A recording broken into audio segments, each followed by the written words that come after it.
Cinema ரகசியம் நேயர்களுக்கு வணக்கம். தமிழ் திரை இசை வரலாற்றில் மெல்லிசை மன்னர் எம்.எஸ். விஸ்வநாதன் அவர்கள் ஒரு பாடலுக்கு மெட்டமைக்க உட்கார்ந்தால் அடுத்த சில நிமிடங்களேயே ஒரு மேஜிக் நடந்துவிடும். ஆனால் ஒரு குறிப்பிட்ட பாடலுக்காக இயக்குனர் ஸ்ரீதர் மற்றும் ஒட்டுமொத்த படக்குழுவும் சரியாக 6 மாதங்கள் காத்திருந்தார்கள் என்று சொன்னால் உங்களால் நம்ப முடிகிறதா? அந்த பாடல் வேறு எதுவும் அல்ல, இன்று நம் காதுகளில் தேனாக பாயும் நெஞ்சில் ஓர் ஆலயம் படத்தில் இடம்பெற்ற சொன்னது நீதானா என்ற பாடல்தான். ஒரு மெட்டுக்காக எம்எஸ்வி ஏன் 6 மாதங்கள் எடுத்துக்கொண்டார்?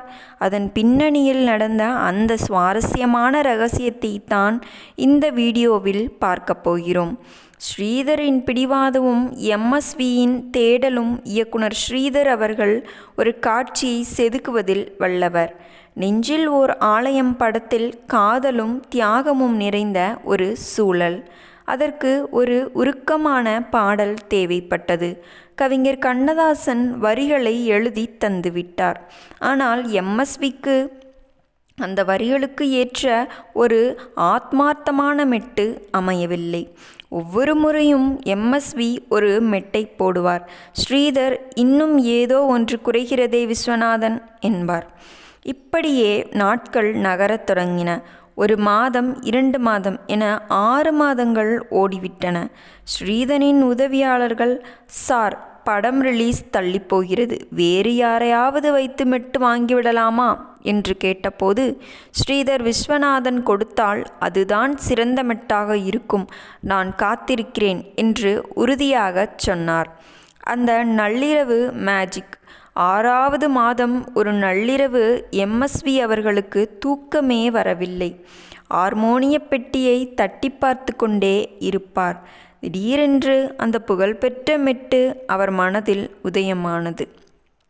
சொன்னது நீதானா, சொல் சொல் என் உயிரே. அந்த மெட்டை வாசித்த உடனே எம்எஸ்விக்கே ஒரு சிலிர்ப்பு ஏற்பட்டது. உடனே ஸ்ரீதரை தொடர்பு கொண்டார். அந்த நள்ளிரவிலேயே ஸ்ரீதர் ஓடி வந்து அந்த மெட்டை கேட்டார். கேட்டு முடித்ததும் ஸ்ரீதர் மௌனமாக அழத் தொடங்கிவிட்டார். இந்த மெட்டுக்காக நான் 6 மாதம் இல்லை, 6 வருடம் கூட காத்திருக்கலாம் விஸ்வநாதன் என்று நெகிழ்ந்து பாராட்டினார். பாடலின் வெற்றி. அந்த பாடல் பி. சுசீலா அவர்கள் குரலில் பதிவானது. படம் வெளியான பிறகு அந்த பாடல் அடைந்த வெற்றி இன்றும் ஒரு சரித்திரம்.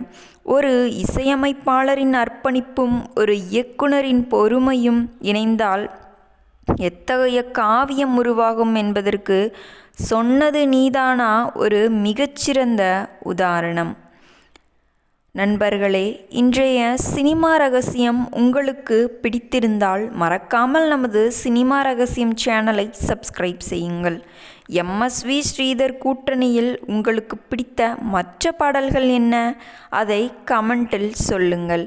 மீண்டும் ஒரு சுவாரஸ்யமான சினிமா ரகசியத்துடன் உங்களை சந்திக்கிறேன். நன்றி, வணக்கம்.